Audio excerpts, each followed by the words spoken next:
back to this discussion forum. We are back in the front room. Election 2011, Nigeria. This is a very relaxed environment. Nigerians in the diaspora and friends of Nigeria sitting around the front room discussing issues that affect our country with regard to politics, governance, democracy, and how the Nigerians who live in the diaspora, Nigerians who live abroad, could possibly contribute to Nigeria's development. That is the single issue we like to look at, because it is important. Over the past years, we've seen Nigerians living around the world campaigning very vigorously to be allowed to vote. We've complained about being disenfranchised, essentially, just because we live outside of Nigeria. Many of us believe that that is not to say that we have stopped being Nigerians. We remain Nigerians. Being good advocates for Nigeria, and I certainly think that Nigerians abroad are uniquely placed to be good advocates for Nigeria, because Nigerians in Nigeria is a population which has been cowed and really beaten into submission. The military interregnum, the extent to which the state uses force to coerce the citizen, those are real serious matters of concern.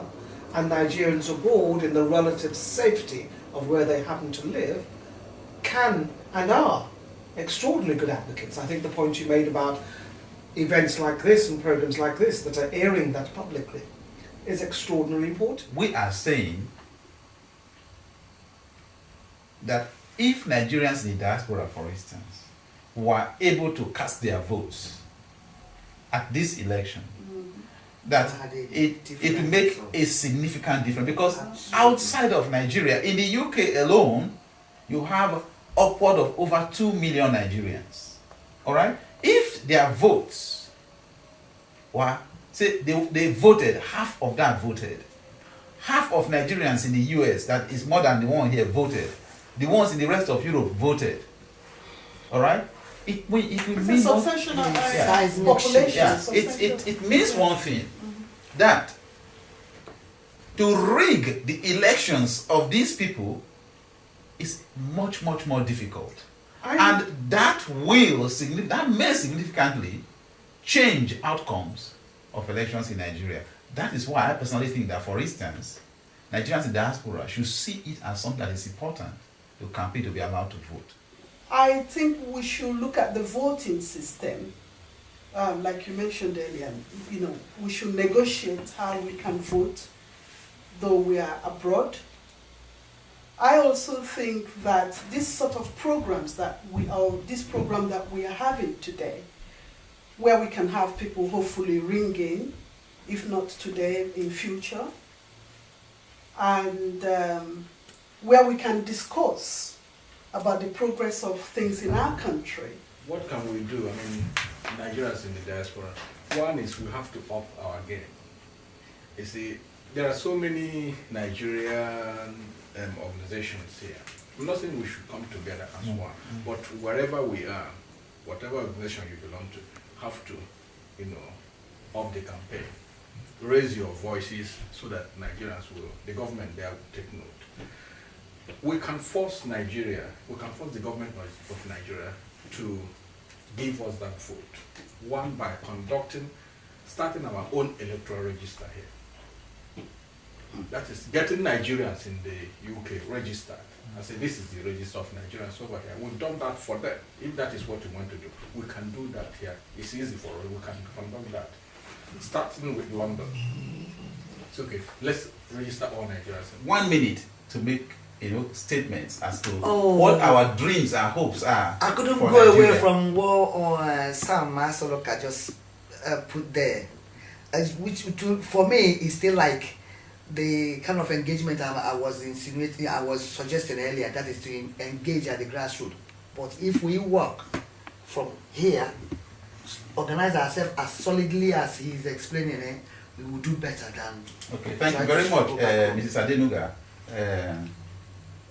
For me, I think it's about seeing Nigeria emerge as a mature democracy, and the push for that needs to come from within Nigeria, ultimately.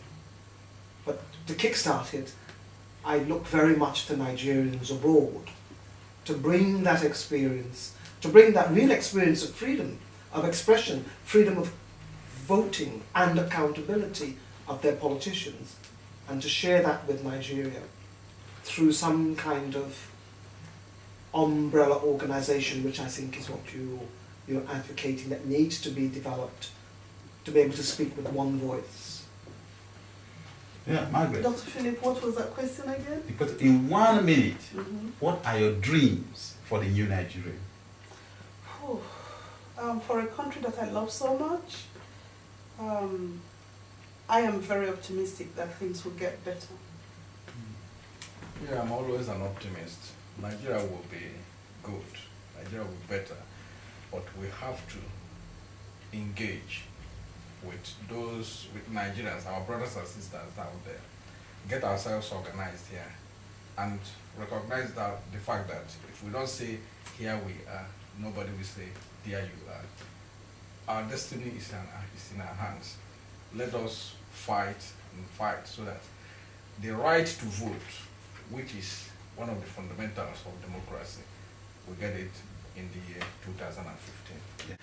We really appreciate the efforts and the contributions of Oroma TV to this program and the last event that we held. This is the front room election of Nigeria's president 2011. We want to thank Mr. Sam Asoluka of Ambassador Magazine. Thank you very much.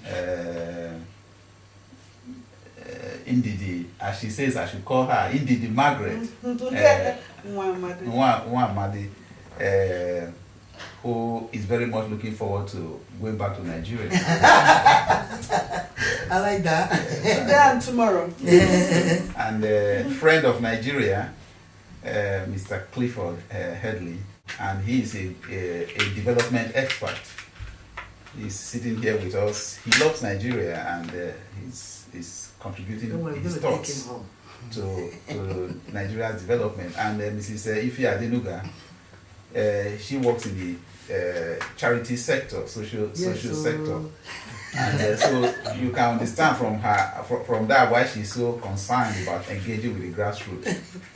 And my name is Dr. Philip Igaiwo of Arise Nigeria. We thank everyone that has listened, and we are really hoping and looking forward to the emergence of a new Nigeria as this election for the president concludes today. It is our hope truly that a leader who will engage with Nigerians, a leader who sees Nigeria as a nation, not as Bread and butter. A pot of soup that he or she should invite their friends to come and be eating from, but a country and a nation that is for all Nigerians and people of all nations of the earth who will wish to come to Nigeria to holiday or to do business. A country that is safe, that is secured. A country that will truly be a pride to the black race, because that is what Nigeria really should represent. The most populous black nation on earth is a country that all black people, wherever they live, are looking up to. They are all waiting. Africans or from African background. They are waiting, they are eagerly desirous to see a Nigeria that is truly, truly a pride to them all. This is our vision, this is our desire. That is why we are putting in so much time and effort to bring this message to you. Thank you very much. God bless you. God bless the Federal Republic of Nigeria. Amen. Thank you. Thank you. Thank you, Oroma. Thank you, Ife and you gentlemen. Yeah. So it's all done.